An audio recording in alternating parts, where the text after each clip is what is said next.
अस्सलाम वालेकुम नाज़रीन, मैं हूं अरसान खोकर। आप देख रहे हैं प्रोग्राम प्ले फील्ड। पाकिस्तान अब दूसरे टेस्ट मैच की तरफ जा रहा है और कुछ लोग जिन्हें रिलीज़ किया गया था उन्हें वापस बुला लिया गया। कामरान गुलाम को रिलीज़ किया गया था, उन्हें भी वापस बुला लिया गया। अबरार अहमद को रिलीज़ किया था शाहीन्स के लिए, उन्हें भी वापस बुला लिया। काफ़ी सारे सवालात हुए शान मसूद से जब पहला टेस्ट मैच हारे और उसके जवाबात, उसके बाद ड्रेसिंग रूम का माहौल। गुज़िश्ता रोज़ हमने इस पर बात की थी। काफ़ी सीनियर प्लेयर्स हैं जिनके आपस में शायद लगता यूँ है कि रंजिश है। फिर पाकिस्तान क्रिकेट बोर्ड के मामलात कैसे चल रहे हैं, क्यों पाकिस्तान क्रिकेट बोर्ड इस तरह की चीज़ों को पनपने देता है कि प्लेयर्स के हवाले से खबरें बाहर आएँ और फिर वो जगहसाई की वजह बने, क्यों ऐसा होता है। फिर इस वक्त जो प्रेजेंट सिचुएशन है हमारी, माइकल वॉन हो, केविन पीटरसन हो, रिकी पॉन्टिंग हो, हर्षा भोगले हों, या दुनिया भर में जर्नलिस्ट हों जो इसको सपोर्ट करते या रिपोर्ट करते हैं, वो हैरान है कि पाकिस्तान क्रिकेट को क्या हुआ। मैं लंबी चौड़े ज़्यादा बात इसलिए नहीं करूँगा क्योंकि जो शख्सियत आज हमारे साथ मौजूद है वो बहुत शानदार और बहुत बेहतरीन इस पर बात करने की अहलियत भी रखते हैं। ख़ुद शानदार पाकिस्तान के फास्ट बॉलर, डोमेस्टिक हो या इंटरनेशनल क्रिकेट हो, पाकिस्तान को टेस्ट क्रिकेट में बड़ा शानदार रिप्रेजेंट किया। साबिक टेस्ट फास्ट बॉलर, साबिक टेस्ट क्रिकेटर अब्दुल रऊफ भाई ने हमें ज्वाइन किया है। अब्दुल रऊफ भाई, क्या हुआ ये ऐसा कि हम एक ऐसी पिच पर जिसे ग्रीन टॉप समझ रहे थे, 4 फास्ट बॉलर्स यानी पेसर्स के साथ हम चले गए और रिजल्ट हमारे अगेंस्ट आ गए। कैसी स्ट्रेटजी है ये? देखिए, पाकिस्तान क्रिकेट बोर्ड की तो ना कोई समझ है और ना स्ट्रेटजी है। और यहाँ पे ओब्लिगेशन का और लाइकिंग डिसलाइकिंग का और सिफारिश का एक खेल चल रहा है, right from top to bottom. और ऊपर चेयरमैन से लेकर नीचे के चपरासी तक पाकिस्तान क्रिकेट बोर्ड में ये जो सिस्टम चल रहा है वो बिल्कुल भी पाकिस्तान क्रिकेट को कहीं का नहीं छोड़ रहा। और मेरा ख्याल है कि जो बाकी रिजर्वेशन है दुनिया की जो सुपरस्टार्स की, वो इसी तरह मुझे याद है कि किसी दौर में जब हॉकी पे हम टॉप पे होते थे तो उसके बाद फिर जब हमारी हॉकी का डिक्लाइन शुरू हुआ तो इसी तरह रिजर्वेशन आई थी, मगर हमने केयर नहीं किया क्योंकि ये हमारी प्रायोरिटीज में ये चीज़ स्पोर्ट्स शामिल ही नहीं है।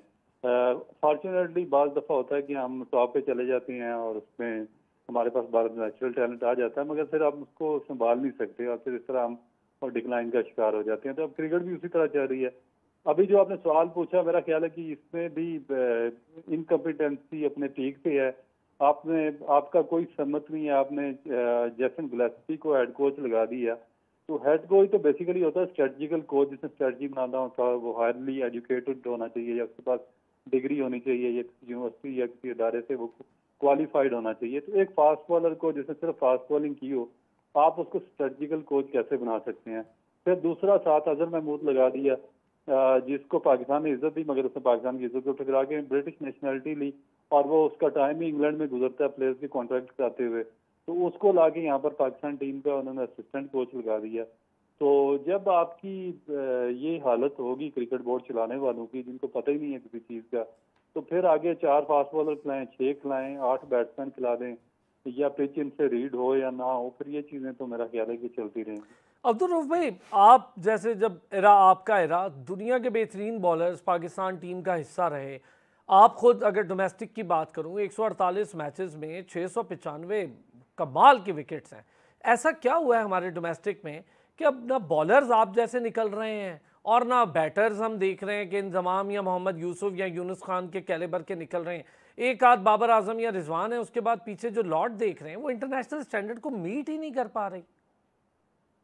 देखिए, डोमेस्टिक स्ट्रक्चर में जो बार बार की चेंजिंग है, इनकम्पिटेंट आपके जो चेयरमैन आप लगाते हैं, ऑब्लिगेशन पे लगाते हैं, जितने आप जो सियासतदान हैं वो अपने फ्रंट मैन को पाकिस्तान क्रिकेट बोर्ड का चेयरमैन ऑब्लाइज करते रहे हैं और वही सिस्टम आज तक चल रहा है। और फिर वो क्या करते हैं कि वो खुद तो इनकम्पिटेंट होते ही होते हैं, वो फिर पूरी एक इनकम्पिटेंट टीम लेकर आ जाती हैं और वो आगे फिर मजीद पाकिस्तान के जो टोटल क्रिकेट का सिस्टम है, स्पोर्ट्स का सिस्टम है, उसका बेड़ा गर्क कर देती है और एक मुसलसल किस्म की एक तजर्बागाह बनाया हुआ है और जो तजर्बात का ना खत्म होने वाला सिलसिला है।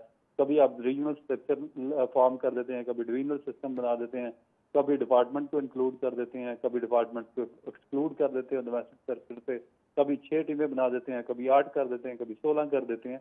तो एक अजीबो गरीब किस्म का इन्होंने ड्रामा यहाँ पे लगाया हुआ। और फिर यही बात है ना कि वो जब आप इनकम्पिटेंट लोगों को ऊपर वाले लेवल पर हायर करेंगे और उनको लगाएंगे तो फिर वो सारा आपका जो सिस्टम है उसके साथ खिलवाड़ कर देंगे और इसी वजह से जो पाकिस्तान का डिक्लाइन है। क्योंकि अब जब आपकी बेस आपका डोमेस्टिक का फर्स्ट क्लास स्ट्रक्चर ही स्ट्रांग नहीं होगा, आपका क्लब स्ट्रक्चर स्ट्रांग नहीं होगा, तो ऊपर फिर आप पाकिस्तान की टीम भी आपको सही बनती नजर नहीं आएगी।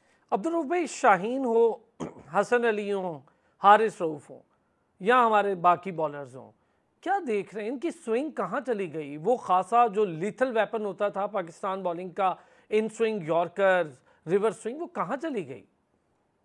देखिए बेसिकली ये बॉलर्स हैं ही नहीं है, ये तो टेबल क्रिकेट खेलते हुए आए हैं। तो बेसिक अगर पाकिस्तान क्रिकेट बोर्ड की कोई डायरेक्शन होती तो इनको फर्स्ट क्लास स्ट्रक्चर में डालता, जहाँ पर इनको एक सीजन में 16 या 18 फर्स्ट क्लास मैचेस खेलने पड़ते, और फिर 3-4 अगर ये सीजन खेलते, कोई कम अज कम इनके मैचेस 50, 40, 50, 60 या 100 मैचेस होते फर्स्ट क्लास के, तो इनको बॉलिंग करना आती।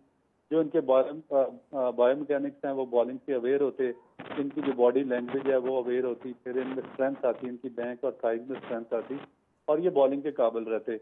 और फिर ये टेस्ट क्रिकेट पे भी इनकी समझ आती, फिर ये इनको स्विंग करना भी आती, इनको पिच भी रीड करना आती, इनको बैट्समैन भी रीड करना आते। तो अब ये चीज़ है कि इनको उस चीज़ की सेंस ही नहीं है, ना इनको सिखाया गया, ना पाकिस्तान क्रिकेट बोर्ड में सेंस है। वो T20 से उनको टेस्ट में ले आते हैं, टेस्ट से वापस T20 में ले आते हैं, तो वो ना इधर के ना उधर के।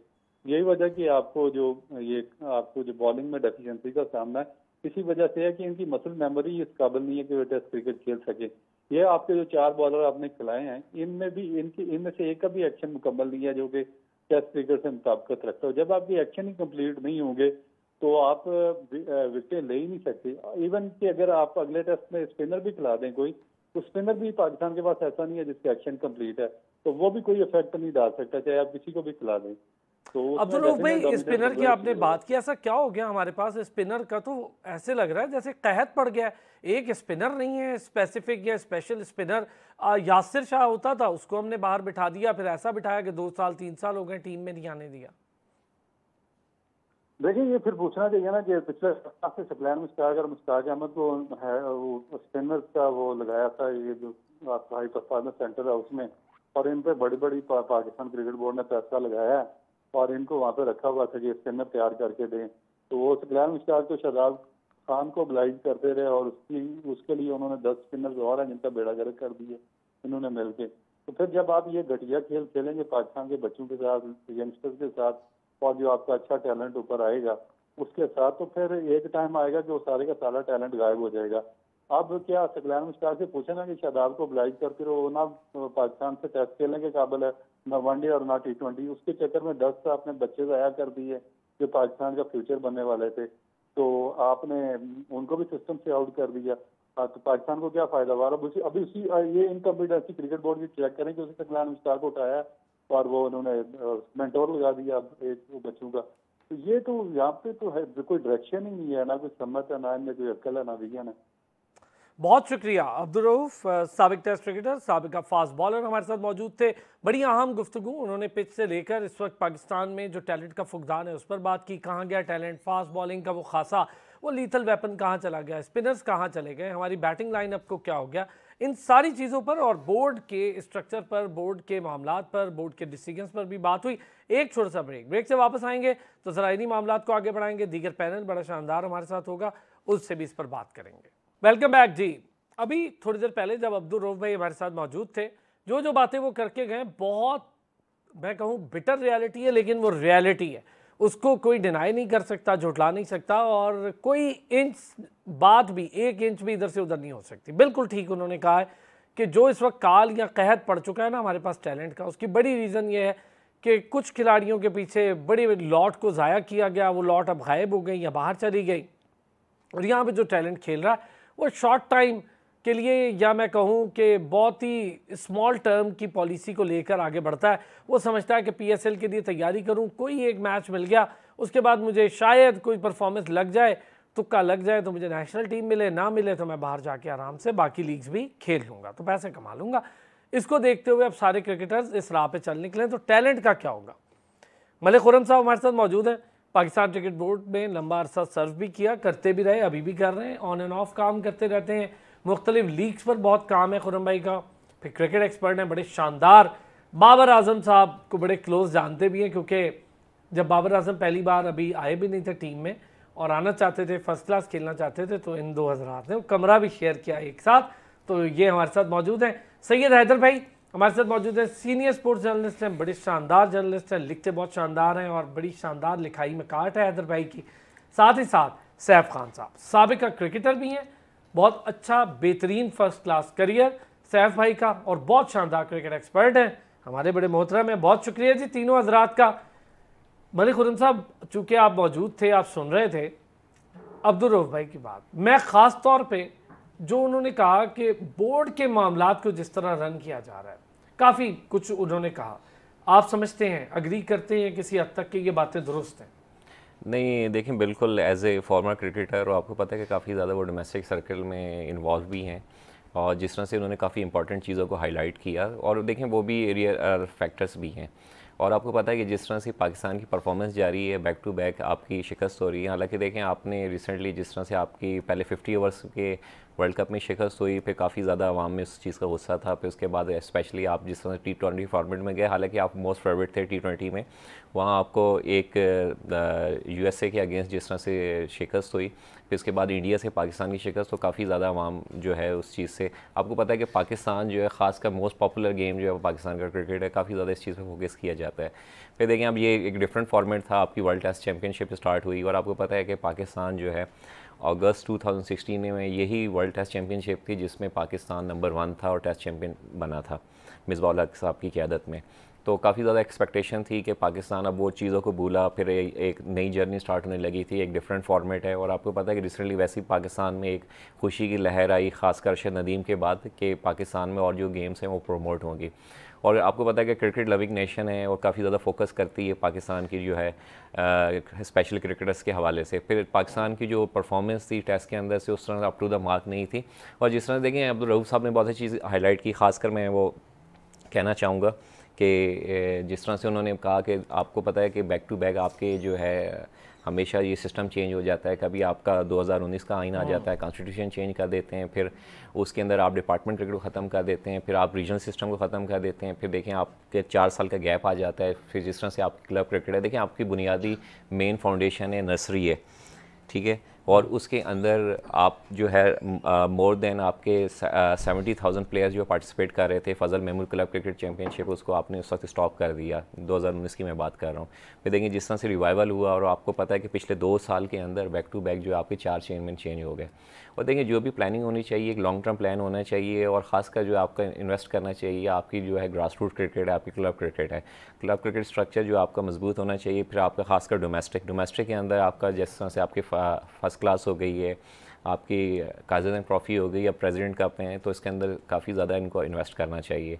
और जिस तरह से आपको पता है कि रिसेंटली जो विकेट्स के हवाले से किया जा रहा है, बिफोर द मैच आपको पता है कि पाकिस्तानी टीम जो है फुल स्ट्रेंथ के साथ गई, स्पेशली काफ़ी ज़्यादा रिलाई किया फास्ट बॉलर्स पे। और यहाँ की डायनामिक्स भी टोटली आपको पता है कि फास्ट बॉलिंग सपोर्टिंग विकेट्स होती हैं, यहाँ ग्रास वगैरह मौजूद होता है, पर थोड़ा सा मैं अनफॉर्चुनेट कहूँगा कि थोड़ा सा विकेट को भी वो उस तरह से मिसट्रीट कर गया है। और देखिए पाकिस्तानी टीम में जो है एक स्पेशलिस्ट स्पिनर होना चाहिए था, वो पाकिस्तानी टीम में नहीं था। और जिस तरह से देखिए क्रेडिट जाता है बांग्लादेश की क्रिकेट टीम को, जिस तरह से मुशफिकुर रहमान ने 191 की एक पार्टनरशिप बिल्ड की काफ़ी ज़्यादा। फिर उसके बाद जिस तरह से उनका खासकर स्पिनर्स को मैं कहूँगा, देखें एक जो एक्सपीरियंस होता है ना, उसका कोई नया बदल नहीं होता। खासकर शकीब अल हसन ने जिस तरह से अपनी लाइन लेंथ से बॉल की, तीनों ने आउट की है, मेहदी हसन ने आउट की है, तो एक बहुत ज़्यादा पाकिस्तान की एक थोड़ी अलार्मिंग कॉल थी। ठीक हो गया। हैदर भाई, अभी अब्दुल रऊफ साहब थे, उन्होंने ये कहा कि पाकिस्तान क्रिकेट बोर्ड इस वक्त जिस सिचुएशन पे पाकिस्तान क्रिकेट पहुंची है, उसका जिम्मेदार एक तो क्रिकेट बोर्ड है, और क्रिकेट बोर्ड के अंदर बैठे नाअहल लोग हैं।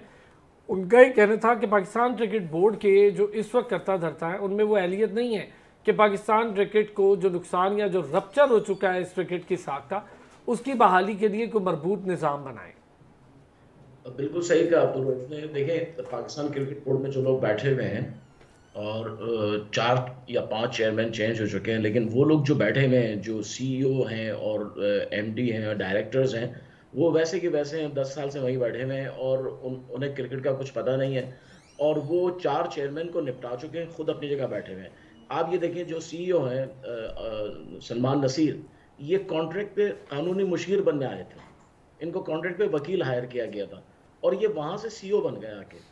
यानी आप क्रिकेट की ज़बूहाली का जो सबब है वो ये है कि बोर्ड में जो नाअहल लोग बैठे हुए हैं, मोहसिन नकवी साहब बहुत अच्छा काम कर रहे हैं। उन्होंने as a chief minister Punjab बड़ा अच्छा काम किया है, और फिर उनकी जो तरजीहात हैं वो बहुत अच्छी हैं, जो उनके आइडियाज़ हैं बहुत अच्छे हैं। लेकिन सब चीज़ें जो है वो डिपेंड करती हैं कि आपकी टीम कैसी है, इम्प्लीमेंट आप कितना अच्छा कर सकते हैं। जब तक ये सारा स्टाफ नहीं निकाला जाएगा, सलमान नसीर से लेकर नीचे तक जितने क्लर्क्स हैं, मीडिया मैनेजर्स हैं, जितने इनके एडमिनिस्ट्रेशन मैनेजर्स हैं, जितने इनके प्लानर्स हैं, प्लानिंग वाले हैं, इन सबको जब तक ये फारिग नहीं करेंगे, बोर्ड में कोई तब्दीली, पाकिस्तान क्रिकेट में कोई तब्दीली नहीं आ सकेगी। इन सबको निकालें, अच्छे काबिल और फाल लोगों को आप लाएं जो सही तरीके से बोर्ड को चला सकें।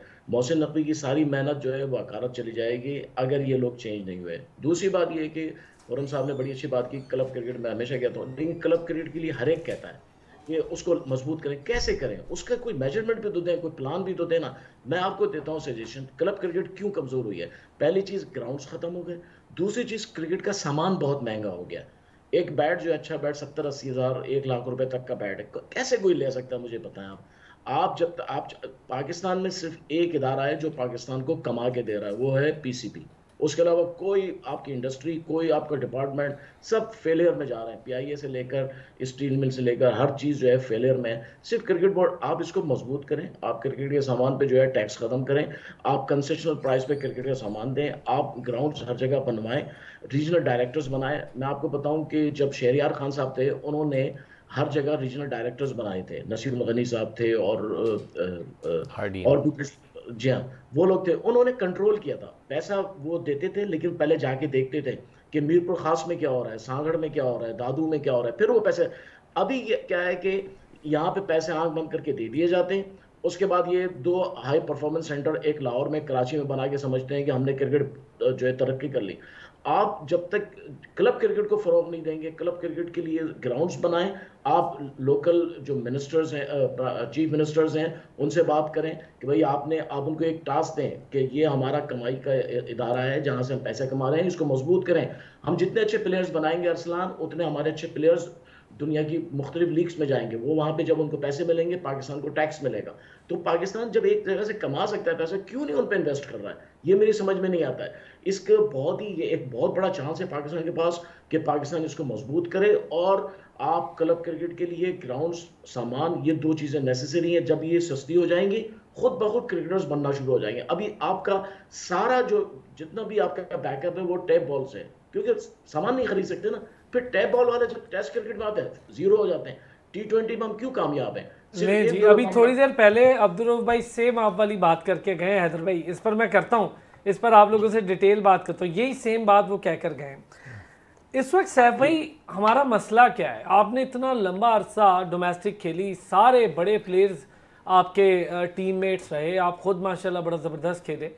क्या मसला है हमारा डोमेस्टिक से लेकर इंटरनेशनल क्रिकेट तक का? ये टैलेंट कहाँ चला गया है? पाकिस्तान क्रिकेट बोर्ड की क्या कोताहियाँ हैं, क्या रीजंस हैं, कहाँ पर मुश्किलात आ रही हैं? एकदम से हमें कहत क्यों नजर आ गया है टॉप क्लास टैलेंट का? सबसे पहले तो अफरान, आपको तमाम मेंबर्स को जो बैठे हैं मेरे साथ में, सबको सलाम।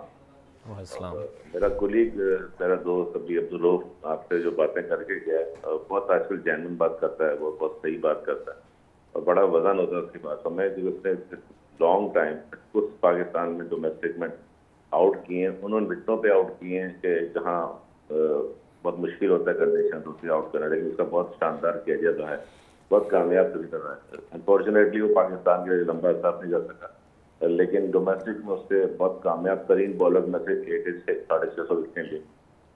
देखिए, जो आपने बात की कि गैप क्यों आ रहा है, अब सबसे पहले मैं बताऊं आपको, हमारा डिजास्टर कई साल, आज नहीं, पिछले 10-12 साल का डिजास्टर है जो अभी नजर आ रहा है। हमने डोमेस्टिक में और लोकल क्रिकेट में जो चेंजिंग्स की, जो तब्दीलियां लेकर आए, कभी डोमेस्टिक को चेंज किया, कभी 5 टीमें कर दी, कभी आपने क्लब क्रिकेट को सेंट्रलाइज करने की कोशिश की, आपने एसोसिएशन को रीजन किया, मतलब तो बहुत सारी चेंजिंग करी।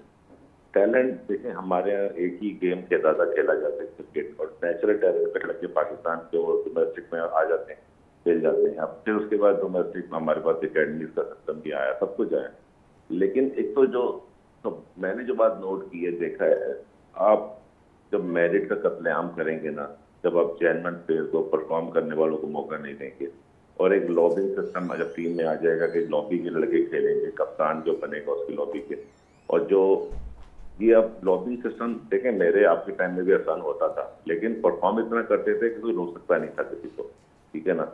और ये जब वसीम अकरम कप्तान थे उस टाइम भी लॉबिंग सिस्टम होता था, इवन पढ़े कब जो टीम है कुछ, लेकिन वो परफॉर्म इतना करते थे उस टाइम, लॉबिंग सिस्टम इतना डोमिनेट नहीं कर पाता था, थोड़ी बहुत सपोर्ट होती है। लेकिन जब आपने टोटली आप कुछ परफॉर्म करें ना करें, आप टीम के साथ ट्रैवल करें, टीम के साथ शेयरिंग करें, और आपको एक पता हो कि आपने कुछ नहीं भी करना, आप टीम में खेलेंगे, आपका इतना स्ट्रॉन्ग सिस्टम होता है। जब मैरिट का कत्लेआम हुआ तो पाकिस्तान से काफी लड़कों ने यहाँ के जो करंट पाकिस्तान क्रिकेट टीम के दरवाजे में दस्तक दे रहे थे लड़के, जो डोमेस्टिक के कामयाब प्लेयर थे, वो क्यों पाकिस्तान छोड़ के चले गए? वो पाकिस्तान दूसरे मुल्कों की नेशनलिटी लेके वहाँ खेलने शुरू कर दिया क्योंकि उनको मौका नहीं मिले यहाँ पर, इतना परफॉर्म किया टीम के साथ। मैं कितनी मिसालें दे सकता हूँ, कितने लड़के जो पाकिस्तान के डोमेस्टिक में 8,000 रन किए और पाकिस्तान के लिए एक आध मैच खेले या बिल्कुल नहीं खेले, तो 600 आउट करे, 500 आउट करे, या तो एक आध टेस्ट मैच खेले या बिल्कुल नहीं खेले।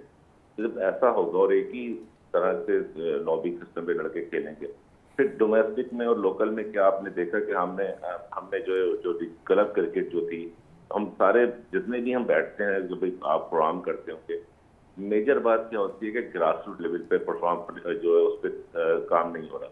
ग्रास रूट लेवल से लड़के परफॉर्म करके आगे आते थे। मैं और आप क्रिकेट खेले अंडर 14 से, अंडर 16 से, क्लब क्रिकेट से, कॉलेजेस से, inter college, inter school, inter universities, वहां से खेल के फिर हम आप यूनिवर्सिटीज के लिए डोमेस्टिक के लिए ग्रेड 2 खेलने के बाद जाके आगे बढ़े ना, जब जाके मौके मिलते थे। आज लड़का बोलता है कि मैंने 2-4 मैच खेलने के बाद सिर्फ PSL में चला जाऊँ, मुझे अपना फ्यूचर ब्राइट नजर आता है, पैसा नजर आता है। पैसा बहुत क्रिकेट में आ गया, बहुत कुछ चेंजिंग आ गई, लेकिन जब तक हम अपने डोमेस्टिक में 4 डे क्रिकेट को, 3 डे क्रिकेट को, under 19, under 14, club cricket, school college universities cricket को सपोर्ट नहीं करेंगे, उसमें पैसा इन्वेस्ट नहीं करेंगे, उसके लड़कों को सपोर्ट नहीं करेंगे, वो टैलेंट आगे नहीं आएगा। टैलेंट जिसे नजर आ जाता है जब कोई बच्चा क्रिकेट खेल रहा होता है, कहीं पता लग जाता है कि बच्चे में 14-15 साल का बच्चा है, इसमें कुछ बन सकता है। उस पर हम और आप जितने भी थे वो उस टाइम पिक कर लेते थे कि भाई ये प्लेयर अच्छा है, तो इस पे काम करो। क्लब क्रिकेट में भी ऐसी हर टीम में 2-4 लड़के ऐसे होते थे जो स्पार्क होता था, जिनमें नजर आ रही थी। अच्छा सैफ भाई, नोमानुल्लाह, थोड़ी सी मैं बात करूंगा, हैदराबाद से उनका ताल्लुक, बड़ा शानदार खिलाड़ी, एक मैच उसको मिला और उसकी रीज़न नोमान भाई से मैंने खुद भी पूछी थी। मैंने कहा नोमान भाई ऐसा क्या हुआ कि आपको सिर्फ एक मैच मिला? अच्छा आप ये देखें कि पाकिस्तान में डोमेस्टिक में उसने स्कोर्स के ढेर लगा रखे थे, 8,500 रन थे उसके, टॉप ऑर्डर, इतना खूबसूरत स्टाइल था उनका खेलने का। मैंने तो फर्स्ट क्लास उनको खेलते सामने देखा।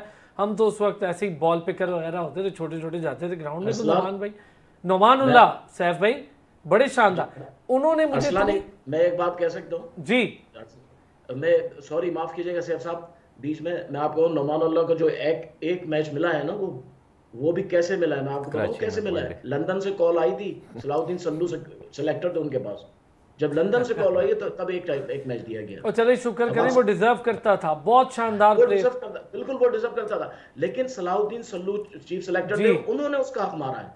ये कराची वालों ने, अब आप आए ना, सही जगह पहुंचे। ये बातें अब इतने बड़े नाम है। एक ब्रेक लूंगा, मैं जरा ये नोमानुल्लाह साहब के केस पर थोड़ा सा डिस्कस करता हूँ। जब मैंने उनसे पूछा भी, उन्होंने कहा देखो मैच मिला, बिल्कुल ठीक था, हम कहते थे कि हमारे साथ ज्यादती है सारा। कहते यार मैं आपको फैक्चुअल बात बताऊं, पाकिस्तान क्रिकेट उस वक्त बहुत टैलेंट था, बहुत बड़े बड़े प्लेयर्स थे, और उन प्लेयर्स में सर्वाइव करने के लिए बहुत बड़ा दिल गुर्दा चाहिए होता था, और वहाँ पर इतना ही मौका था कि हम एक आधे 2 मैच खेलते, कह रहे यार सईद अनवर हो गए, आमिर सुहेल हो गए, ये इतने टॉप क्लास बैटर्स थे कि इनको रिप्लेस करना बहुत मुश्किल था। अच्छा, ये बड़ा रियलिस्टिक पॉइंट ऑफ व्यू था उनका। उसके बावजूद अगर हम उनको ऑन एंड ऑफ चांस देते रहते तो आज शायद वो भी 50 मैच तो खेल ही जाते और हमारे लिए कुछ स्कोर कर जाते। इस तरह सलीम लाई बड़े शानदार प्लेयर थे, बड़ा कम टाइम मिला उन्हें। ऐसे कई प्लेयर्स हैं, फैसल भाई हमारे साथ अक्सर होते भी हैं। फैसल भाई हैदराबाद से बड़े क्लासिक, उनको सचिन तेंदुलकर कहा जाता था, इतने शानदार प्लेयर थे वो। वापस आते हैं ब्रेक से जी, और ज़रा डोमेस्टिक स्ट्रक्चर पर फिर मैं ज़रा ये जो आज मैंने बात की थी कि हमारा एक खासा होता था, लिथल वेपन होता था, फास्ट बॉलिंग का, इन स्विंग यॉर्कर, ये सब खत्म हो गया। अब्दुल रऊफ भाई ने बताया क्यों ख़त्म हो गया। इस पर भी ज़रा इन लोगों से भी डिस्कस करते हैं। वेलकम बैक जी। हमने नोमानुल्लाह की बात की, फिर अब्दुल वहीद राशिद साहब, एक बहुत बड़ा नाम हैदराबाद से। मैं उन एरियाज़ का इसलिए नाम ले रहा हूँ जिन एरियाज़ के प्लेयर्स को ज़्यादा प्रिविलेज नहीं मिलता। फैसलाबाद के प्लेयर्स को खेलने को मिल जाता है, पेशावर के प्लेयर्स को मिल जाता है, कराची के प्लेयर्स को मिल जाता है, लाहौर के प्लेयर्स को मिल जाता है। फिर हम ज़रा उन एरियाज़ में चले जाते हैं जो गाँव के साथ साथ लगते हैं। मीरपुर ख़ास के बहुत बड़े बड़े टैलेंट थे, उन लोगों को चांस बड़ा कम मिला। इसी तरह नवाबशाह से बहुत अच्छे प्लेयर्स खेलते थे, सांगड़ लाड़काना के बहुत अच्छे प्लेयर्स थे, उन लोगों को कम चांस मिला। तो नोमानुल्लाह का मैं जिक्र कर रहा था, हैदर भाई ने भी बात कर दी। तो यार अब देखें ना, अब्दुल वहीद राशिद साहब टॉप प्लेयर हुआ करते थे और तीसरे चौथे नंबर के विकेट कीपर पाकिस्तान भर में, बैटिंग में। मैंने उन्हें तो खेलते हुए देखा, हमारे तो अंडर 19 के कोच भी थे हैदराबाद डिवीजन। नहीं मिलता था चांस, एक बार भी नहीं मिला। हफीज़, अब्दुल हफीज़ जो फास्टेस्ट बॉलर थे, जेफरी बॉयकॉट को 3 बार उन्होंने आउट कर दिया था नेट में, उनको चांस नहीं मिला। तो ये खुरम भाई, आप तो खैर इन सारी चीज़ों के विटनेस हैं। अभी जो बात हो रही थी ना अब्दुल रऊफ से, वो यही थी, ये टैलेंट कहाँ चला गया? नहीं देखिए, सबसे पहले मैं अब्दुल वहीद राशिद साहब का जिक्र करना चाहूँगा, मरहूम का। आपको पता है वन ऑफ द फाइनेस्ट जो विकेट कीपर भी रहे, बैटर भी बहुत अच्छे थे। और दूसरा देखें, लकीली उनके साथ हमने, हमारे सीनियर भी थे, उनके साथ खेला भी है। फिर एज ए कोचिंग जो है, यू कोचिंग कैंप वगैरह होते थे हैदराबाद कराची में, तो उनके साथ सर्व भी किया, काफ़ी ज़्यादा उन्होंने टैलेंट को प्रमोट भी किया। देखिए, नंबर ऑफ़ एग्जाम्पल हैं। जिस तरह से आपने फैसल अत्तर की बात की, इस तरह से मैं रिजवान अहमद की भी बात करूँगा। रिजवान ने भी रन्स के अंबार लगाया, वो भी थोड़ा सा अनफॉर्चुनेट रहा कि उसको, रिजवान बॉलिंग भी बड़ी अच्छी, हाँ जी, बॉलिंग भी थे, लेग स्पिनर थे। उन्होंने 10 आउट किए थे against south Africa side match में कराची में। फिर उसके बाद उनको मौका दिया गया, फिर सिर्फ एक मैच ही खेल सके, शेखुपुरा में उनके हुआ था वनडे वगैरह। फिर देखें, अभी जो नोमान अली थे, अभी टेस्ट स्क्वाड में नहीं है, वो भी उनके भांजे हैं और वो भी हैदराबाद से ही खेलते रहे हैं साथ। और जहाँ तक देखें, अब्दुल रऊफ साहब ने, मैंने कहा कि काफ़ी सारी जो इंपॉर्टेंट जो हैं चीज़ों को, एरियाज़ को उन्होंने हाईलाइट किया। देखें, बीइंग अ क्रिकेटर्स ऐसी बात है, काफ़ी ज़्यादा इन्वॉल्व हैं, खुद डोमेस्टिक सर्किट में खेलते हैं, काफ़ी अच्छे परफॉर्मर रहे हैं। और जिस तरह से आप सही कह रहे थे कि जिस तरह से पहले लॉट आती थी फास्ट बॉलर की, उस तरह से वो आपको नज़र नहीं आती।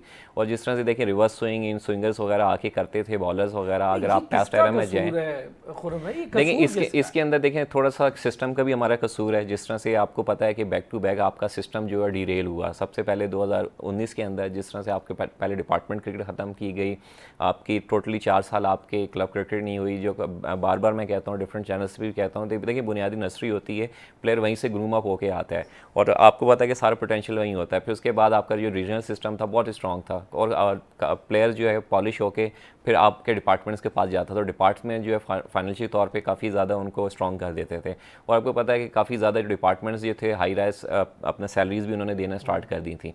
और देखें, इसी तरह अगर वुमेन क्रिकेट की तरफ आए तो डिपार्टमेंट क्रिकेट में भी काफ़ी ज़्यादा उन पर इन्वेस्ट किया था। अभी देखें, एक गुड साइन अब ये हुआ है कि प्राइम मिनिस्टर ऑफ पाकिस्तान का गुड इनिशिएटिव है कि उन्होंने डिपार्टमेंट को बहाल कर दिया है। खाली देखें, हम क्रिकेट की नहीं बात करें, क्रिकेट के अलावा दूसरी गेम्स में भी आपके जो है स्पोर्ट्स हैं, उनको भी फाइनेंशियल तौर पर काफ़ी ज़्यादा सपोर्ट मिलती है और डिपार्टमेंट्स को वैसे भी होना चाहिए। और जहाँ तक आपने बात की स्ट्रक्चर के हवाले से, मैं बार बार ये कहता हूँ कि कोई भी अगर आप प्लानिंग देते हैं तो वो लॉन्ग टर्म प्लानिंग होनी चाहिए। ये नहीं कि आपका अगर एक चेयरमैन आता है तो आते के साथ ही नया सिस्टम ले आए। एक अगर सिस्टम है तो लॉन्ग रन के लिए होना चाहिए, 5-10 साल के लिए नहीं, लॉन्ग टर्म प्लान होना चाहिए उसके लिए और उस पर इम्प्लीमेंट करना चाहिए। जिस तरह से आप देखते हैं कि दूसरे कंट्रीज़ के अंदर है, आप इंडिया में देख लें, रणजी ट्रॉफी वो आज तक कभी डिस्टर्ब नहीं हुई। जिस तरह से आपने शेफील्ड शील्ड देखा, वो कभी डिस्टर्ब नहीं हुई। फिर आपने इंग्लैंड के अंदर आपने जो भी सिस्टम देखा है, वहाँ पे काउंटीज़ वगैरह होती हैं, A ग्रेड B होती हैं, तो कभी वो चीज़ें डिस्टर्ब हुई। हैदर भाई, पेसर्स कहाँ चली गई स्विंग हमारी? अब्दुल रऊफ साहब का तो अभी कहना था कि हम लोगों ने वो बॉलर्स ही पिक नहीं किए, ये बॉलर्स वो बॉलर ही नहीं है, इनमें कोई टैलेंट नहीं है, ये टेप बॉल से डायरेक्ट आ गए और इनकी बस इतनी ही बॉलिंग है जितनी ये कर रहे हैं। यार, आप इन बॉलर्स की आप फिटनेस लेवल देखें, आपको लगता है ये फास्ट बॉलर्स हैं? ऐसे तो हमारे स्पिनर्स भी नहीं होते थे। जैसी इनकी फिटनेस है, इनकी स्पीड खत्म हो गई है। उसकी वजह क्या है? जब आप अपनी फिटनेस लेवल को बरकरार नहीं रखेंगे तो आपका ये अब नाम बड़े हो गए। और मुझे माफ़ कीजिएगा, मीडिया ने सबसे बुरा किरदार अदा किया है, उनको हीरो बना दिया जो जीरो थे। इतनी उनकी तस्वीरें, इतने उनकी खबरें लगा लगा के उनको। वैसे थोड़ा सा अगर बेहतरी कर दूं, इसमें तस्हीह कर दूं हैदर भाई, ये मेरा ख्याल है सोशल मीडिया को कहें, ये काम उसका बहुत है। वहाँ PR कंपनीज बहुत तेजी से काम करती हैं। नहीं, एक बात बताऊं आपको, जब सोशल मीडिया नहीं था उससे पहले भी जो है ना, ये हमारा मीडिया जो है ना, शादी की तस्वीरें, सालगिरह की तस्वीरें और फैमिली की मतलब ये सब चीज़ें जो है क्रिकेट से हटकर, हमारा मीडिया क्रिकेट से हटकर ज़्यादा बात करता है। आपने आज तक जिमी एंडरसन या माइकल एथरटन के बारे में कोई आपने कहीं देखा कोई ऐसा राइटर, कोई ऐसी चीज़ें जो हमारे यहाँ शाहीन शाह अफरीदी के लिए बना दी जाती हैं? हमारा मीडिया जो है वो इन जीरो को हीरो बना देता है और उसके बाद ये हम पर बोझ बन जाते हैं। इस वक्त जो हमारा सबसे बड़ा प्रॉब्लम जो है फास्ट बॉलर्स का, उनको क्रीज का इस्तेमाल नहीं आता है। देखिए फास्ट बॉलिंग में सबसे अहम तरीन चीज है क्रीज का इस्तेमाल। हमारे फास्ट बॉलर्स को पता ही नहीं रन अप, हमारे फास्ट बॉलर्स को रन अप की अहमियत नहीं पता है। आप शोएब अख्तर से पूछें कि रन अप क्या चीज़ है, वो आपको बताएगा कि मेरी स्पीड असल में रन अप बेहतर करने से ज़्यादा हुई थी। ये सब चीज़ें जो है बुनियादी चीज़ें इनको पता नहीं है। हमारे यहाँ ये समझ लिया गया है जो भाग के चंद कदम से आगे बॉल कर लेता है वो फास्ट बॉलर बन गया है। ऐसा नहीं है। आपको बॉल की ग्रिप, आपको बॉल की स्विंग, आपको बॉल की सीम ये इस्तेमाल करना आना चाहिए। आपको मुश्ताक मोहम्मद हमारे साबिक कप्तान जो थे, उन्होंने एक दफ़ा इंटरव्यू में कहा था कि मैं पाकिस्तान टीम की कोचिंग कर रहा था, 2 दिन फास्ट बॉलर मैंने देखे, उनको बॉल की ग्रिप ही नहीं पता थी कैसे ग्रिप की जाती है। उन्होंने कहा Danish Kaneria leg spinner bowler था और वो ऑफ स्पिन की ग्रिप से सारी जिंदगी बॉल करता रहा। तो ये सारी चीजें बुनियादी चीजें हैं कि क्यों नहीं लेकिन पता। विकेटें बड़ी ले गया वैसे वो नहीं, विकेट तो भी नहीं है, बहुत अच्छा बॉलर था क्योंकि उसके पास जो है लूप बहुत अच्छा था। ये लेग स्पिनर का लूप जो होता है वो अगर कंट्रोल हो तो बड़ा अच्छा बॉलर माना जाता है। जैसे मुश्ताक अहमद थे, उनका लूप बड़ा कंट्रोल था, इसलिए उन्होंने काफी विकेट नहीं। लेकिन उसी जगह हमारे दूसरे स्पिनर्स हैं, अबरार अहमद इस वक्त, उनके पास लूप, उनका कंट्रोल अच्छा नहीं है। थोड़ी सी इसमें बात और भी, हैदर भाई अभी वो कहकर गए हैं कि कुछ लोगों ने अपने रिश्तेदारी के चक्कर में या किसी एक को प्रमोट करने के चक्कर में, मैं तो नाम नहीं लेना चाह रहा था, उन्होंने लिया सकलैन मुश्ताक साहब का भी लिया और भी, कि वो शादाब को खिलाने के लिए कई बॉलर्स को तबाह किया। सैफ भाई मानते हैं ये बात अब्दुल रऊफ साहब की? बिल्कुल सही कह रहे हैं आप। बाजी में ऐसा होता है, बाजी में भी ऐसा होता है कि आप रिश्तेदारियाँ दोस्ती आने पे टीम में सब खिलाया गया और हमेशा ये तो आपको पता हमारा कल्चर भी ऐसी रहा है। आपने भी फास्ट बॉलर की बात की, अदनान हमारे दोस्त बात कर रहे थे फास्ट बॉलर की। पाकिस्तान में फास्ट बॉलर्स का कभी भी फुकदान नहीं था, कभी भी कमी नहीं थी। 90s में 2000 में हमने देखा जब जिस दौर में हमने क्रिकेट खेली, हर टीम के पास 3-4 ऐसे फास्ट बॉलर्स होते थे कि जो उनसे वाकई वो किसी टाइम भी पाकिस्तान टीम में खेल सकते थे, लेकिन अनफॉर्चुनेटली तो उस तरह के मौके नहीं मिले। आप मोहम्मद राइट की बात करें, शोएब अख्तर की बात करें, फजल अकबर की बात करें, राना नवीद की बात करें, मोहम्मद समी हो गया, जाफर नजीर, नदीम इकबाल, नदीम अफजल, वकास, मुबशिर नजीर, मतलब कितने नाम लोग हैं हमारे दौर में। ये सब टॉप क्लास फास्ट बॉलर थे और एक मतलब जिनको खेलते हुए लिटरली मैं झूठ नहीं कह रहा हूँ, बड़े बड़े बैट्समैनों से पूछ लीजिएगा, इनको बहुत कॉन्शियस होकर खेला जाता था कि यार बहुत क्विक थे ये सारे। अगर आज स्पीड गन आज लगी होती तो सारे 150 प्लस बॉल करते थे। और उसी तरह, और सबसे बड़ी बात जो इम्पोर्टेंट थी, T20 क्रिकेट इतनी नहीं होती थी और ये लोग लंबी क्रिकेट खेलते थे, दिन के 20-20 ओवर। एक और चीज भी थी सैफ भाई, माने ये बात, ये लोग उतरते थे प्लेन से, पाकिस्तान खेलकर आते थे और दूसरे तीसरे दिन हमें ग्राउंड में ये फर्स्ट क्लास खेलते नजर आते थे। वसीम अकरम इतने बड़े सुपरस्टार थे PIA की तरफ से, मैंने खुद उन्हें हैदराबाद में मैचेस खेलते हुए देखा, 4 डे मैच खेला करते थे। मैं मिसाल देता हूँ, मोहम्मद जाहिद पाकिस्तान खेल के आया, तो PIA का मैच था कराची में, तो वो मैं और ये जाहिद ट्रेनिंग कर रहे थे लाहौर में। जनरल तोकीर दिया थे वो चेयरमैन, उन्होंने ऊपर से देखा और उसको बुलाया जाहिद को कि तू क्या कर रहा है, सब ट्रेनिंग, तुम्हारा सुबह मैच है ना उसका। तो उसको हालांकि डॉक्टर ने रेस्ट का बोला हुआ था कि वो इंजरी से वापस आया था, उसको फौरन भेजा जाओ तुम मैच खेलो PIA के लिए। तो PIA का मैच खेला UPL पे आकर के उसने फौरन। मतलब डोमेस्टिक की इतनी इंपॉर्टेंस थी उस वक्त में कि अगर आप पाकिस्तान टीम से नहीं है या फ्री है तो जाके डोमेस्टिक खेलें, सारे खेलते थे। और देखें जब ग्रेट फास्ट बॉलर जब भी बनते हैं जब हर कंडीशन में हर जगह गेंद करें और कम से कम दिन के 20 ओवर करें। इन तमाम फास्ट बॉलर्स ने, इरफान फाजिल बाबू की बात करें, जितने भी थे टॉप क्लास बॉलर थे, ये दिन के 20-20 ओवर करते थे और हर कंडीशन हर जगह पर ये आउट करते थे, चाहे वो कराची में मैच हो रहा हो, चाहे वो पिंडी में हो रहा हो, चाहे वो लाहौर में हो रहा हो, और हर जगह उन्होंने परफॉर्म किया है। आज यही जो हमें प्रॉब्लम कहाँ चला गया है, मुझे ये समझ में नहीं आ रहा है, ये स्पिनर कहाँ चले गए, स्विंग करने वाले बॉलर कहाँ चले गए, मुझे पता ही नहीं चला। मैं बताता हूँ ना हुआ क्या है, जब से T20 क्रिकेट और फ्रेंचाइज क्रिकेट आई है ना भाई, अब बच्चों का फोकस, लड़कों का फोकस वो T20 पे हो गया है। 4 डे क्रिकेट कम खेलते हैं, 4 डे क्रिकेट में जान लगानी पड़ती है। 4 डे क्रिकेट की फिटनेस और T20 की फिटनेस आपको डिफरेंस नजर आ जाएगा। अभी भाई ने बिल्कुल हैदर ने सही बात करी कि 20 ओवर के लिए नहीं, वो T20 के लिए फिटनेस है उनकी, 4 ओवर करने। आप जब तक 4 डे नहीं खेलेंगे ज्यादा और लंबी बॉलिंग नहीं करेंगे, 4 डे क्रिकेट आपको प्लेयर बनाती है, आपको बॉलिंग करना बैटिंग करना सिखाती है 4 डे क्रिकेट है। मैं बता दूं 3 डे 4 डे जब तक आप लंबी नहीं खेलेंगे। अग्री करते हैं खुर्रम भाई? बिल्कुल बिल्कुल, इन्होंने सही चीज़ हाईलाइट की। जब से देखें आपकी शॉर्टर फॉर्मेट आया है तो ज़्यादातर फोकस जो है आपका T20 के ऊपर है। देखिए इवन आप 50 ओवर में भी आप उस तरह से जाते हैं तो 10 ओवर पूरे नहीं करते आपके काफ़ी सारे बॉलर्स जो हैं। और आपको पता है कि पास में जिस तरह से सैफ साहब ने सही चीज़ हाईलाइट की कि आप लॉन्ग स्पेल करते थे, एक एक जो फास्ट बॉलर था दिन के अंदर काफ़ी सारी एग्जाम्पल हैं, फर्स्ट क्लास क्रिकेट के अंदर 20-20 ओवर करके जा रहा होता था, 10-10 ओवर का लॉन्ग स्पेल करता था। अब आपके आते हैं, अब देखें वर्कलोड मैनेजमेंट को वो जी वर्कलोड मैनेजमेंट को कंसिडर करते हैं कि जी आपने आना है शॉर्टर स्पेल्स करने हैं, 3 ओवर की आपने 4 ओवर किया, वो चीज़ें नहीं रही जिस तरह से पहले हुआ करती थी। चले सर, बहुत शुक्रिया मलिक खुर्रम साहब, थैंक यू सो मच आपका। सैयद हैदर भाई आपका बहुत शुक्रिया, सैफ भाई आपका शुक्रिया। कल फिर होती है आपसे मुलाकात, अपना ख्याल रखिएगा।